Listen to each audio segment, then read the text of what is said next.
বহুতে ভাবে যে মই মোৰ পাৰ্টনাৰক যদি ইগনোৰ কৰোঁ তেতিয়াহ'লে হয়তো সি বা তাই মোক পাহৰি যাব। বাট দ্য পইণ্ট ইজ তুমি এজন মানুহক যেতিয়া বেছিকৈ ইগনোৰ কৰা তেতিয়াহ'লে সেইজন মানুহে তোমাক বেছিকৈ মনত কৰিব, বেছিকৈ তোমাক লৈ কিনে এট্ৰেকশ্যন বাঢ়িব। বুজি পাইছানে? তোমাৰ পিছত বেছিকৈ দৌৰিব। সেইটো হৈছে ৰিয়েলিটি। মানুহে যে ভাবে যে মই ইগনোৰ কৰিলে, স্পেচিয়েলি ছোৱালীবিলাকে ভাবে যে মই মোৰ বয়ফ্ৰেণ্ডক ইগনোৰ কৰিলে সি পাহৰি যাব, সি কামোৰ দিয়া বন্ধ কৰিব, ব্লক মাৰি থৈ দিলে, ফোন ৰিচিভ নকৰিলে। তেনেকুৱা একো কথা নাই। কিন্তু এইবিলাক ছোৱালীৰ লগতো হয় যে বয়ফ্ৰেণ্ডে ব্লক কৰি দিয়ে, কথা নাপাতে, একো ক্লিয়াৰিটি নিদিয়ে, ঠিক আছে, ব্ৰেকআপো নকৰে।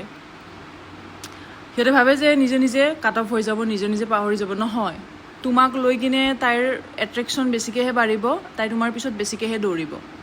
ঠিক আছে, কিছুমানে বাৰু সেইটো কৰোঁ বুলি কৰে জাষ্ট বিকজ অফ বিচাৰে সেই এটেনশ্যনটো পাবৰ কাৰণে, যাতে ফিউচাৰত তুমি পাগল হৈ থাকা আৰু সি যেতিয়াই ঘূৰি আহে তুমি মানে আকৌ এটেনশ্যন দিয়া, তাক কথা পাতা।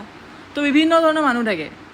বাট দ্য চিম্পল থিং ইজ মই এইটোৱে ক'ম ডেট যদি কোনোবাই ভাবা যে মই মোৰ পাৰ্টনাৰক ব্লক কৰিছোঁ, মই মোৰ পাৰ্টনাৰৰ লগত কথা পতা বন্ধ কৰিছোঁ, ইগন'ৰ কৰিছোঁ, ডেট মিনছ সি বা তাই মোক পাহৰি যাব, তেতিয়াহ'লে তুমি বহুত ডাঙৰ বুৰ্বক। বুজি পাইছা? সেইটো কেতিয়াও পচিবল নহয়, সেইটো কেতিয়াও নহয়। উল্টা তোমাৰ পিছত বেছিকৈ দৌৰিব।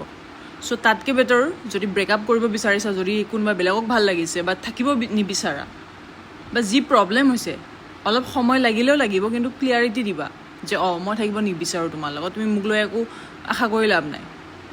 ঠিক আছে? তুমি নাভাবিবা যে মানে ব্লক মাৰি দিলে আৰু মোক পাহৰি যাব, আৰু তেনেকুৱা একো নাই। পাহৰি নাযায়, তোমাৰ পিছতহে পৰি থাকিব।